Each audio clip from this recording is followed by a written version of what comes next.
Hello and welcome. I want to talk in this video about base male instinct, our biological drivers, and the rebirth of the modern man, physically, psychologically, and spiritually. I mean, whether we see it or accept it, we're standing on the brink of a male awakening that inevitably will lead to a renaissance of thought and creativity, all stemming from communication between men, sharing of thought and experiences, beyond just simple awareness and self-empowerment.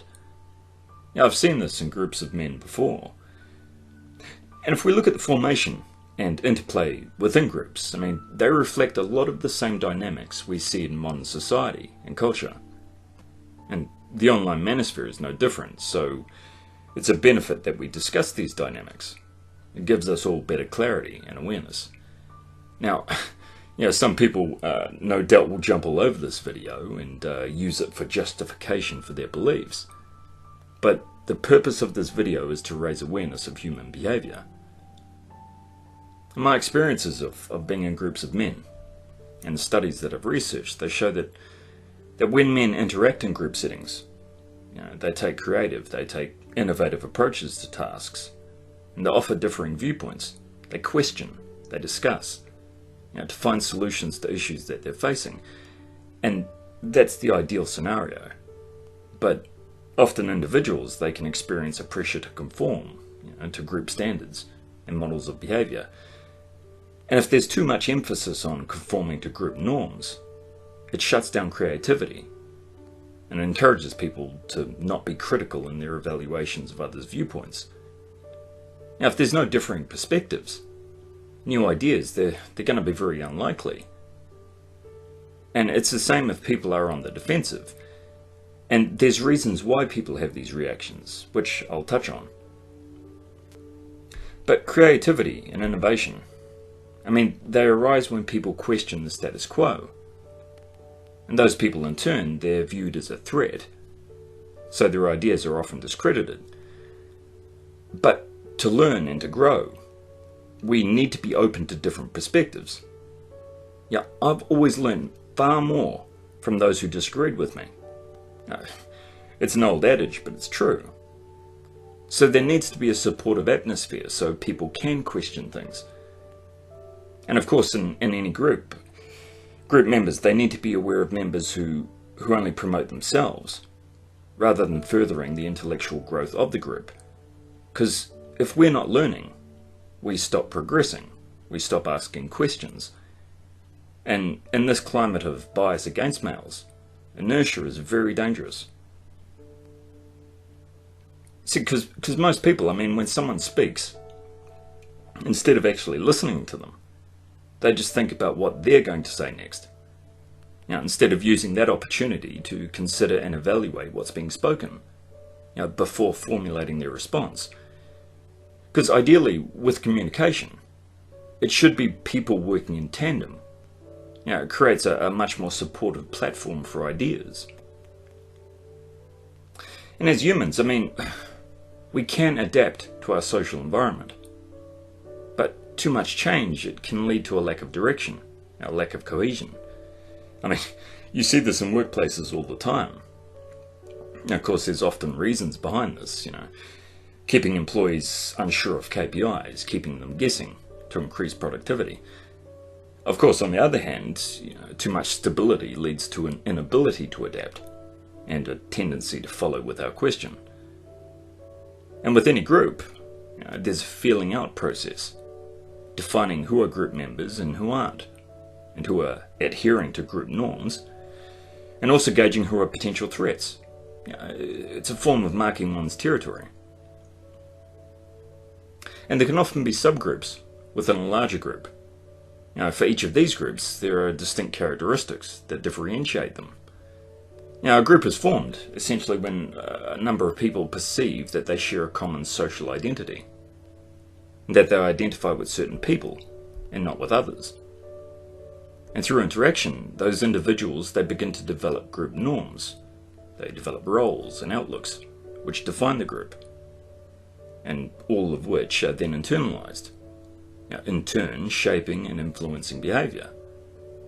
And you won't find these norms written in a handbook.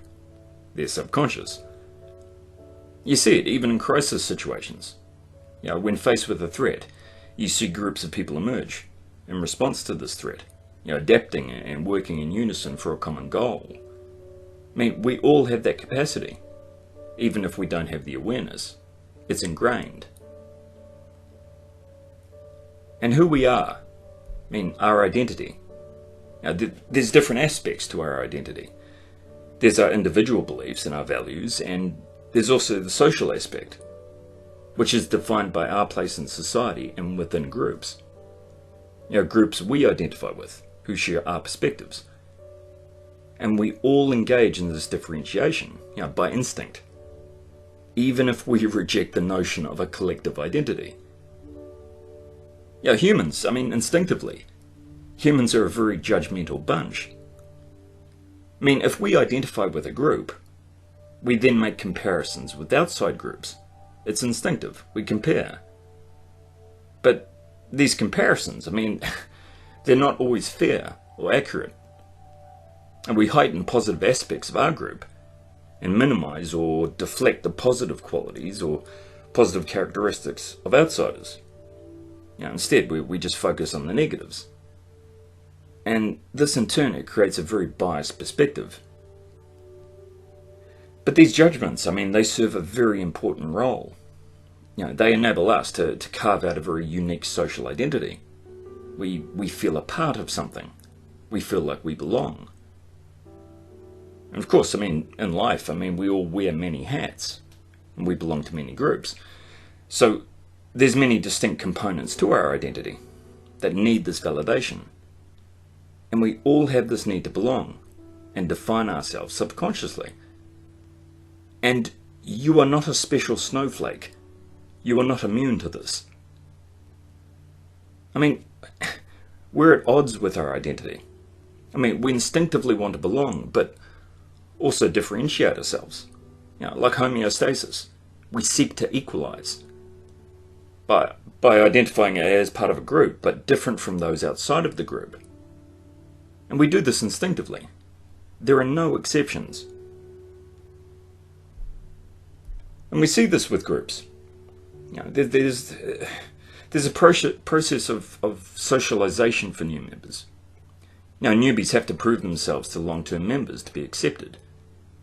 And we've all seen this online in different forums. Members vote whether that individual is worthy of entry and is willing to toe the party line. Of course, there's always going to be outliers, individuals who didn't live up to group expectations or who challenged the status quo. These outliers, these ex-members, they can rejoin the group, but they have to go through the process of resocialization. They have to play ball. And often there can be those within a group who don't share other members' beliefs, but they're afraid to voice this due to being ostracized. A group can state it doesn't have established rules or a code of conduct, but that's what norms are. They're judgments and expectations of what's acceptable behavior and what's accepted viewpoints within the group and in society. It's the flatlining effect. These norms, they govern how members are expected to act and express themselves. We evolve to live in groups. It enhances our chances of survival. So, as a result, we still seek group affiliation. It's our survival instinct. But there's no free ride in any group. And I've seen this. I've seen this in the prison environment. In that environment, it's more overt. But gang members, they're under constant scrutiny from their associates. Members conform, or they're a threat, and they're punished swiftly. And it's the same process in any group. A person's behavior, their contributions, and so on. They're scrutinized to ensure they are conforming to group norms. If everyone is in line and behaving, cohesion within the group is very high. Everyone's happy. And this is preventative. Because, human beings, they're pussies when it comes to psychological pain. And if members are questioning the status quo and rocking the boat, cohesion lessens, and that causes psychological discomfort. So, with any group, there can be a risk of groupthink. And in groups, when a member or an outsider of the group, when they criticize an idea of that group, it can sometimes be seen as that person is criticizing an entire group of individuals. And the group members take that as an attack on them personally and on their social identity. But, conflict can be a good thing. Questioning in the hopes of furthering understanding, so others' viewpoints can be heard, so everyone can benefit. And a group that has this as their focus, wants rigorous discussion. They want to develop and expand their scope of knowledge. And that's the ideal environment for growth. But with any group, members, they model behavior, they model attitudes. And those that adopt these, they're welcomed. So there's pressure to conform in that regard, along with majority pressure, which of course, that peer pressure strongly influences an individual to change their behavior. So there's potential for negativity and inertia, and a culture of constant scrutiny of behavior. And there can be the belief that behavior is entirely dictated by our genes, our genetics, and our base evolutionary instincts, but this disregards learned psychological and social behaviors. What we define as values, we define psychologically. And what laws we've established, we've instituted socially. And the problem being that individuals can often perceive nature and perceive instincts and the natural environment as simply extensions of their own worldview.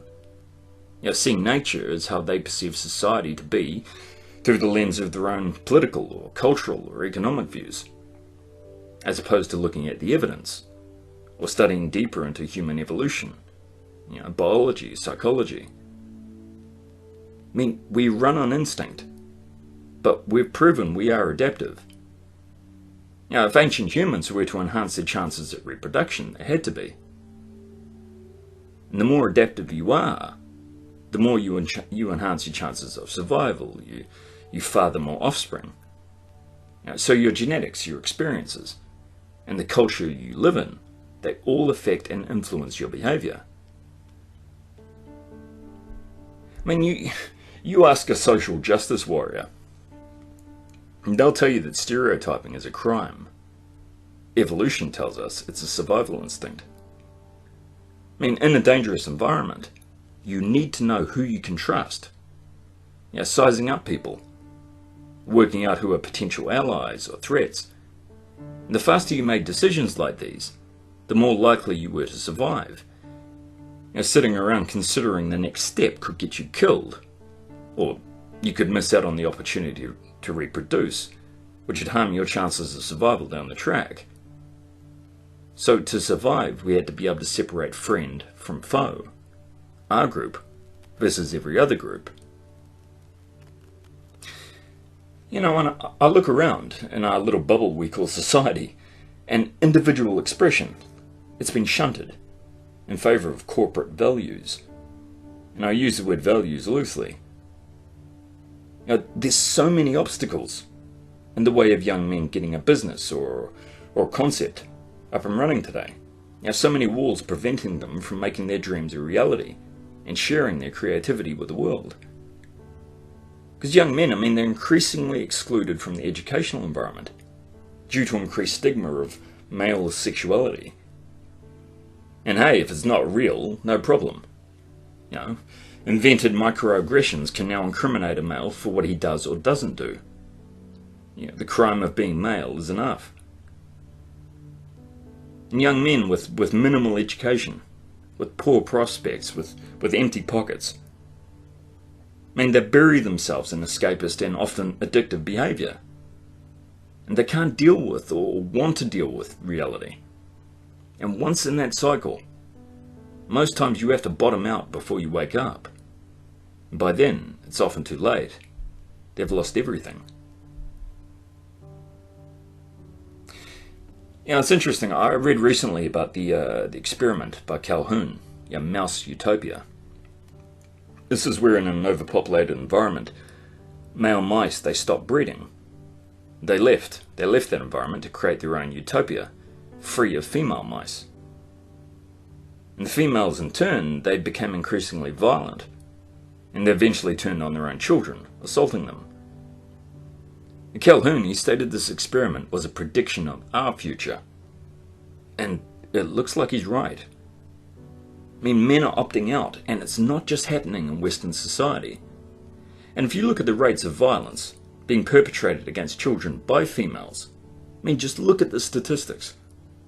Women are the overwhelming majority of those responsible for abuse and murder perpetrated on children. I mean, people are panicking. And this is a natural biological reaction. I mean, if people weren't, I mean, they wouldn't care less about men going their own way. They wouldn't give a damn. They'd simply dismiss it, but they can't. Because it invokes fear. It invokes panic. Because it directly challenges their established worldview. Men are making a logical choice. I mean, the only true safe choice they can make in the current climate. And the best these people can do is try to shame these men. But it's society itself that's become completely inhospitable to men. Male productivity, it's not even acknowledged, let alone celebrated. It's denigrated. It's leached from. And the family unit now revolves around handouts to mothers, exorbitant child support and alimony. Women don't need a male in the home anymore. And in fact, in many instances, it benefits them not to, in terms of receiving handouts from the taxpayer and ex-partners. I mean, it's been said before, and I tend to agree with it, that women see children as extensions of themselves. And from an evolutionary perspective, it makes sense. It guarantees the female provision from the tribe. But the more we exclude males from the family unit, the less personal investment they are going to have in society. So the only place they can turn is inwards, in turn prioritizing their own needs. I mean, you've heard it all before. The slogan, independent women don't need no man. And these women, they offer men no incentive to be productive. I mean, if women were so empowered, there would be zero fucks given over men opting out. And women wouldn't need all the handouts and privileges they receive. I mean, the writing is on the wall, and the clock is ticking, and women sense this. I mean, both sexes evolved in a climate of mutual cooperation and division of labour. And men and women, in terms of biochemistry, I mean, we've evolved to form bonds of attachment. It's suggested that after orgasm, men and women experience biochemical reactions, and it's said these hormones help to form attachment between the sexes. And that's why the myth of female oppression is such a laughable suggestion. I mean, men and women have evolved to work, cohabitate, and bond with one another. In ancient times, female life was precious, and they held the key to a tribe's survival and their offspring. But now that there's no benefit, but only risk for males when it comes to reproduction, I mean, females' value as a result, it's been reduced substantially. Our perspective of the world, how we view the world, I mean, it's largely a product of the culture that we live in. I mean, if our view of the world is challenged, our sense of security is then threatened. So psychologically, we try to protect ourselves. And the fact is, men are waking up. They're going their own way, which challenges biology, it challenges culture. It causes everyone, both sexes, to question the truth, and the fact that they've been lied to. They have to question their identity and their self-worth. I mean, when presented with the truth, if a person is in a state of denial, which is their safety zone, I mean, they'll get defensive, they'll get angry, They'll attempt to mock or censor the person challenging their views. And if you look at the web, with the internet, and especially social media, instead of it broadening our horizons, it's caging us in. I mean, the repeat marketing that we receive, the pop-ups, the recommendations, I mean, it's all being designed for you, the individual. So it's rare that we actually watch something that challenges our perception. So that can end up reinforcing our view of the world and closing our minds to new ideas, to new experiences. So we end up interacting online almost solely with those who share our views. And when someone does have their views challenged online, it tends to be in a very extreme manner, which tends to only reinforce one's worldview. People get stubborn, and no one engages except to attack. And this online community of men, manosphere, or however we term it, I mean, it provides opportunities for new perspectives and new questions, which drives creativity and innovative thought. A healthy curiosity, a need to expand one's knowledge, a passion for debate and discussion, a need to understand and question the status quo, question motives, question drives. So a deeper awareness can develop, so you can develop perspective, so you know what governs behavior. All of this empowers us as men. I mean, the best defense is self-awareness. I recall there used to be a poster hanging on the wall where I worked. It read, "Until you are broken, you don't know what you're made of." Well, I'm sick of seeing broken men. I've seen too many of them. I want to see men empowering themselves through knowledge. And it doesn't matter. I mean, it doesn't matter who speaks. We have the right to question what that person says. And there's always going to be more questions than answers. I mean, that's great. You don't need to feel compelled to justify or explain yourself to anyone. Your questions are what's important. Because this is your process of discovery, no one else's. And if you speak, no one has to agree with you. In truth, it's actually far better that they don't. That they actually challenge your thought process, as opposed to slapping you on the back and giving you their vote of approval. Because change in this world, it will only come about with a shift in consciousness. And it's that shift, born out of rigorous discussion between men, which will impact society the deepest.